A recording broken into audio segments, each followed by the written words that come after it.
چھوٹی چھوٹی باتوں پر الجھ جاتے ہیں، چڑ جاتے ہیں، گالیاں بک دیتے ہیں، دشمنیاں نکالنے لگتے ہیں۔ ذرا اس ذات کی طرف دیکھو جو رحمت بن کر ہمارے درمیان اپنے رب کی جانب سے آیا، یعنی ہمارے نبی محمد عربی صلی اللہ علیہ وسلم۔ لوگ سرکار کے پاس آتے تو بعض ایسے بھی ہوتے تھے اپنی ضرورت کے لیے کہ سرکار دو عالم صلی اللہ علیہ وسلم مسجد نبوی میں ہیں اور باتیں کر رہے ہیں، صحابہ ہیں ان سے باتیں کر رہے ہیں۔ ایک اعرابی آیا، اس نے چادر پکڑی سرکار کی اور کھینچ لیا، پیچھے سے آگے کھینچ لیتا وہ کہتا ہے محمد صلی اللہ علیہ وسلم میں 2 اونٹ لے کے آیا ہوں، میرے اونٹ پر دونوں اونٹوں پر اناج کی بوریاں لدوا دو، مجھے اس کی ضرورت ہے، میرے گھر میں بچے بھوکے ہیں، ان کی ضرورت کو پورا کرنا ہے۔ انداز کیا ہے؟ چادر پکڑ کر کھینچ لیا۔ سرکار اس چادر سے کھینچ گئے، صحابہ جلال میں آ گئے سرکار کو، اور پھر حکم دیا کہ اس کے اونٹ اناج کی بوریوں سے بھر بھر۔ ہم اس نبی کے امتی ہیں، اس نبی کی سیرت کے مطابق ہمیں زندگی گزارنا ہے، اسی نبی کی پیروی کرنا ہے، اور پیروی نہیں کرو گے اپنے نبی کی تو اللہ تمہیں کبھی اپنے قریب نہیں کرے گا۔ کوئی بندہ خود سے اپنے رب کے قریب نہیں ہو سکتا، چاہے کہ بھی نہیں ہو سکتا۔ تم کتنا بھی چاہو کہ تم اپنے رب کے قریب ہو جاؤ، ناممکن۔ وہی بندہ قریب ہوتا ہے جس سے رب اپنے قریب کرتا ہے، اور کس بندے کو رب اپنے قریب کرتا ہے؟ اس بندے کو جو اس کے حبیب کی پیروی کرتا ہے۔ پیروی کرتا ہے تو کیا اسی کا نام پیروی ہے؟ وہ جو مالک کون و مکان، وہ جو پورے عالمین کی ضرورتوں کو پورا کرنے والا بن کر آیا، وہ جس کے اشارے پر زمین میں چھپی ہوئی تمام دولتیں یہ زمین سینہ چاک کر کے باہر کر دے، وہ ذات ضرورت مند بن کے آیا ہے، اور انداز کیا اختیار کیا؟ چادر کی۔ کیا یہ صحیح تھا؟ بولو غلط تھا نا؟ کیوں غلط تھا؟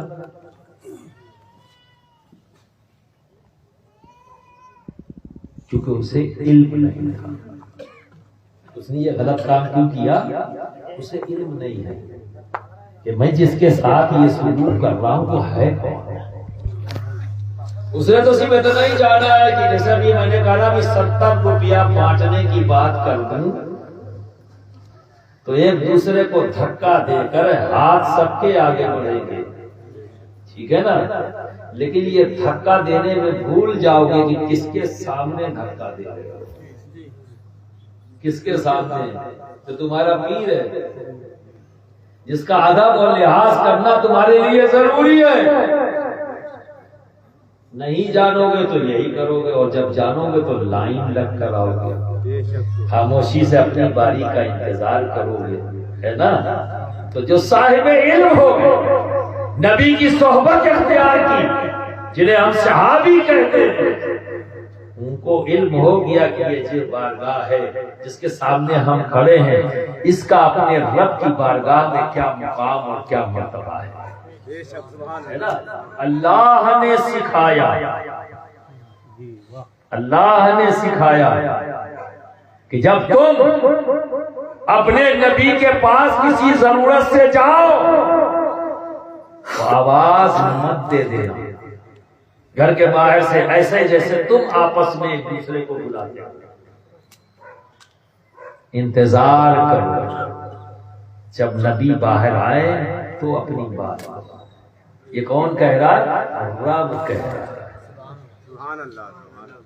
اور جب تمہیں تمہارے نبی بلائیں دعوت دیں تو جلدی سے کھا لو، جلدی سے کھاؤ اور رخصت ہو جاؤ، وہاں بیٹھ کر کوئی دوسری باتوں میں مصروف نہ ہو جاؤ کہ تمہارے زیادہ دیر بیٹھنے سے کہیں میرے حبیب کو تکلیف نہ پہنچے۔ وہ تم سے یہ نہیں کہے گا کہ جاؤ، یہ تمہیں خیال کرتا ہے، دعوت دی ہے کھاؤ اور اٹھ کے چلے جاؤ تاکہ میرے حبیب کو کوئی تکلیف نہ پہنچے، کیونکہ میرا حبیب اتنا منکسر المزاج ہے، وہ تکلیف تو سہ لے گا پر تم سے کہے گا نہیں۔ یہ آداب ہے، ادب اسے کہتے ہیں، یہ ہم نے ایجاد نہیں کیا ہے، یہ رب کہہ رہا ہے۔ کس سے؟ نبی کی ساتھ جو لوگ ہیں، جو معیت میں جنہیں ہم صحابہ، ٹھیک ہے، یہ ان کو رب تبارک و تعالیٰ تعلیم دے دیا، اور جیسے جیسے انہوں نے جان لیا پھر انداز کیا ہوا صحابہ کا کہ جب بارگاہ رسالت مآب میں حاضر ہوتے سامنے آتے تو با ادب جھکے ہوئے آتے، اور جہاں جگہ مل جاتی وہیں بیٹھ جاتے، کودتے پھاندتے نہیں آتے، جہاں جگہ مل جائے نشستگاہ میں بیٹھ جاتے اور وہیں سے نبی کی باتیں سنتے، اور جب نبی اپنی بات کو مکمل کر لیتے محفل برخاست ہوتی یا وہ کسی ضرورت سے اٹھ کے جانے کے لیے ہیں تو کیا کرتے؟ اٹھتے اور نبی کی جانب چہرہ ہوتا اور یوں پیچھے پلٹ کر جاتے، اس وقت تک جب تک نبی کا چہرہ انہیں دکھتا رہتا۔ وہ اپنی پیچھ نہیں کرتے تھے، اگر پیچھ کر لوں گا تو یہ بھی مسئلہ۔ پھر صحابہ نے یہ انداز کیا، نبی جب وضو کرتے تو کیا ہوتا؟ ہاتھ دھلا نبی نے تو پانی کہاں جائے گا؟ جب آپ ہاتھ دھوتے ہو پانی کہاں جائے گا؟ کاہے شرما رہے ہو؟ زور سے بول رہے ہو۔ ہم نے کھانا نہیں کھایا، تم نے بھی نہیں کھایا کیا؟ کھا چکے ہو نا؟ ذرا آواز بلند کرو، دوسرے بھی سن لینا کہ ہمارے آبادی کے لوگ جواب دے رہے ہیں، کوئی علم ہے، تاکہ ان میں بھی جوش پیدا ہو جائے۔ بتاؤ، جب ہاتھ دھلو گے وضو تو کرتے ہو نا؟ جب وضو کرتے ہو پانی کہاں جاتا ہے؟ زمین پہ جاتا ہے۔ کلی کرتے ہو تو کہاں جاتا ہے؟ چہرہ دھوتے ہو تو کہاں جاتا ہے؟ لیکن جب نبی وضو کرتے تھے تو زمین پہ نہیں جاتا، پھر کہاں جاتا ہے؟ زور سے کھڑے ہو کے بتاؤ تاکہ سب جانے، سب کو جواب دینا چاہیے تھا لیکن تم نے دیا، زور سے بتاؤ۔ وضو کرتے تھے تو ان کے نیچے صحابی رسول ہاتھ کر لیتے تھے تاکہ ایک چھینٹا بھی نیچے نہ گرے۔ سبحان اللہ، سبحان اللہ، ایسی محفل ہونی چاہیے۔ تم بھی مسلمان ہو، یہ بھی مسلمان ہے، تم بھی کلمہ گو ہے، یہ بھی کلمہ گو ہے۔ فرق ہو گیا، فرق ہو گیا۔ جب صاحب ایمان جنہیں ہم اولیاء کرام کے جماعت سے جانتے ہیں، وہ بھی ایک دوسرے سے اپنے آپ کو، اپنے کو چھوٹا سمجھتے اور سامنے والے کو بڑا، اور یہ چھوٹا بڑا کس بنیاد پر مانتے تھے؟ دو بزرگ کا ایک واقعہ اکثر سناتا ہوں، لیکن پتہ نہیں غور کرتے ہو کہ نہیں کرتے ہو، پھر آج سناتا ہوں۔ دو بزرگ ہیں، ایک پل پار کرنا اور ایک ہی آدمی ایک وقت میں جا سکتا ہے۔ ایک دوسرے سے کہتے ہیں آپ آگے جائیں، کہتا نہیں آپ آگے۔ اب دونوں آپ کر رہا ہوں، کھڑے ہوئے، کوئی آگے نہیں جا رہا، ٹھیک ہے؟ تو پھر ایک بزرگ کہتے ہیں دوسرے سے آپ آگے جائیں، آپ مجھ سے افضل ہیں، آپ مجھ سے افضل ہیں۔ تو دوسرے بزرگ پوچھتے ہیں کس معنی میں بھائی میں تم سے افضل ہوں؟ اس معنی میں کہ آپ نے حضرت جنید بغدادی کا دیدار کیا ہے، میں نے نہیں کیا ہے، آپ مجھ سے افضل ہیں۔ اب بتاؤ یہ بچہ، یہ نوجوان جس نے جواب دیا ہے، یہ کس سے افضل ہے؟ مانو گے ہی نہیں، مانو گے ہی نہیں۔ اب پھر سے بتا، نبی حسد حدیث، نبی خاموش بیٹھے ہوں تو حدیث، نبی چل دے تو حدیث، نبی بیٹھ جائے تو حدیث، نبی کے چہرے پر شکن آ جائے تو حدیث، نبی مسکرائے تو حدیث، نبی سوال کا جواب دے تو حدیث، نبی جواب نہ دے تو حدیث، اور نبی اور صحابہ کے درمیان اگر کوئی عمل ہو جائے تو وہ بھی حدیث۔ صحابہ اور نبی کے درمیان جب کوئی عمل ہے وہ تو حدیثی کے ذریعے پہنچا ہے نا، کسی تاریخ نویس کے ذریعے نہیں کہ جس پر ہم شک کریں، تو حدیث، اور حدیث کے لیے حکم ہے کہ جب تم تک نبی کی کوئی حدیث پہنچ جائے تو خاموش مت رہنا، اسے آگے بڑھانا، اسے آگے بڑھانا۔ تو اس بچے کے پاس تک وہ حدیث پہنچی کہ جب نبی وضو فرماتے تو صحابہ اپنے ہاتھ کو ایک دوسرے کے ہاتھ پر رکھ لیتے، جو بھی پانی ہوتا ہاتھوں میں لے لیتے اور اپنے چہرے پر، اپنے جسم پر، اپنے سر پر مر لیتے۔ یہ تو نبی اور صحابہ کے درمیان کا عمل ہے، تو کچھ اور ہے کیا؟ کچھ اور ہے کیا؟ حدیث خالی نعرہ لگا دینے سے نہیں کام بنے گا، دوست عمل کرنا پڑے گا۔ جانو تو اسے آگے بڑھاؤ۔ اب بہت سے پاگل دیوانے کہتے ہیں لکھا کہاں ہے، تو یہی جواب دینا کہ محبت کی کتاب میں لکھا ہے، ٹھیک ہے؟ اب تیرے پاس جب وہ کتاب ہے ہی نہیں تو تجھے دکھے گا کہاں؟ ہمارے پاس ہے، اور یہ کتاب کاغذ والی نہیں ہے، یہ دل کی کتاب ہے،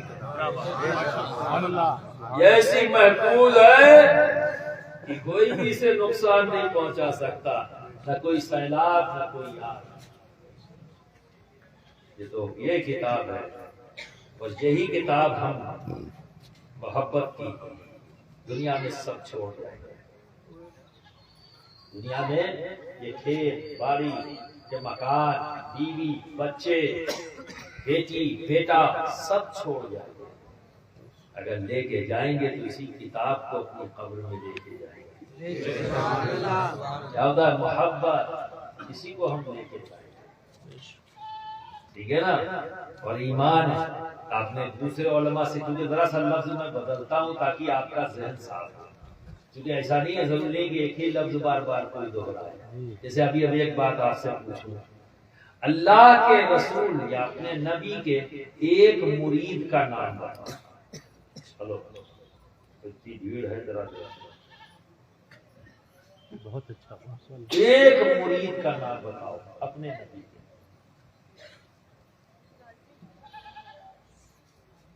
صدیق اکبر۔ واہ ماشاءاللہ، واہ، سبحان اللہ۔ تم نے ایک ہی بات سنی، ایک ہی لفظ سنتے رہے، صحابی رسول، صحابی رسول، صحابی رسول۔ اے بھائی صحابہ ہیں، صحبت میں بیٹھ رہے ہیں، نبی کی معیت میں، وہاں ہے کون؟ نبی کے مرید ہیں۔ اور یہ تمام صحابہ جو ہیں ان کے نبی کون ہیں؟ پیر بھی ہیں بھائی، پیر بھی ہیں، استاد بھی ہیں۔ اگر کوئی تم سے پوچھ لے کہ اپنے آقا محمد عربی صلی اللہ علیہ وسلم کے ایک شاگرد کا جو بالمشافہ جس نے علم حاصل کیا ہو نبی سے، ویسے ایک شاگرد کا نام بتاؤ تو 1.25 لاکھ صحابی ہیں۔ تمام صحابہ جو بھی ہیں وہ ہمارے نبی کے سب شاگرد ہیں، ہماری نبی کی صحبت میں انہوں نے علم حاصل کیا ہے۔ تو شاگرد بھی ہیں، ساتھ دینے والے بھی ہیں، صحبت اختیار کرنے والے بھی ہیں، اور صحبت اختیار کیا کس انداز میں؟ کیونکہ دیکھو علم حاصل کرنے کے 3 طریقے، ایک ہے کتاب سے، اس وقت کتاب تھی،